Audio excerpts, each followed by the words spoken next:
Namulat ako sa kahirapan at masalimuot na kinalakihan. Kasi lahat kami, droga ang kinagisnan. Ang kwentong ito ay sulat mula sa aking isipan at ito ang aking nakikitang salot sa ating lipunan. Buti na lang may taong tumindig para tayo ay salbahin mula sa lalim ng pagkakalugmok natin sa dilim. Ang kwentong ito ay sulat para sa ating minsan nang naging Pangulo at napakaraming tao ang sumaludo. Tatay Digong Rodrigo Roa Duterte. Alam kong saksi tayong lahat sa nagawa ng ating Pangulong Rodrigo. At kahit sa kanyang edad, pinipilit pa rin niyang tinutupad ang kanyang mga pangako noong halalan at nailuklok bilang isang ama o Pangulo ng ating bansang sinilangan. Minsan nang naging madilim ang aming mga buhay, dulot ng droga na ginagawa na rin naming hanap buhay. Ayaw ko mang gawin, ngunit paano kami kakain?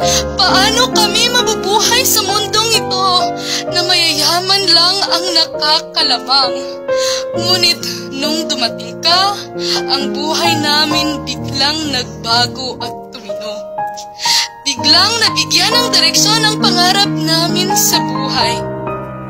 Droga at korupsyon, at ang resulta nito kahirapan sa sambayanang Pilipino. Madaming ayaw sa'yo na mga politiko, pero mahal ka ng sambayanang Pilipino. Ginigisa ka ngayon ng Kongreso dahil sa war on drugs mo noon. Ang gusto mo lang naman tumino ang mga mapagsamantalang tao. Pati sa kapulisan at kasundaluhan tumaas ang respeto ng buong sambayanang Pilipino. Ngunit bakit? Bakit kanila pahihirapan ng ganyan na parang ayaw pa nila sa iyong ginagawang hakbang?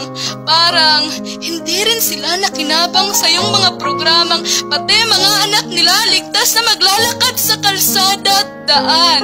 Tatay Digong, ikaw ang aming iniidolo. Gustuhin man namin na ikaw na lang sana habang buhay na Pangulo dahil niligtas mo sa kapahamakan ang mga batang walang muwang sa mundo. Kasi patayan dito, patayan doon, droga dito, droga doon, rape dito, rape doon.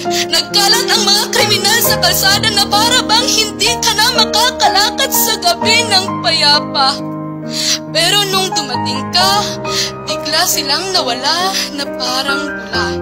Kasi yung mga kriminal dati ngayon nagtatago na sa kanilang mga lungga na para bang mga daga. Ibinalik mo ang lansangan sa sambayanan at pinaganda ang mga kalsada mula sa iyong mga programa. Ayaw man sa'yo ng administrasyong ito, Tatay Digong, pero wag kang mag-alala. Suportado ka pa rin ng sambayanang Pilipinong buong pusong nagmamahal sa'yo. Ikaw ang tunay na Pangulo. Mahal ka namin, Tatay Digong. Salamat sa iyong mga programa noon na ang buhay namin minsan nang naging madilim at ngayoy lumalaban ng patas at marangal mula sa hamon ng buhay. We love you, former President Rodrigo Roa Duterte, o mas kilala bilang Tatay Digong.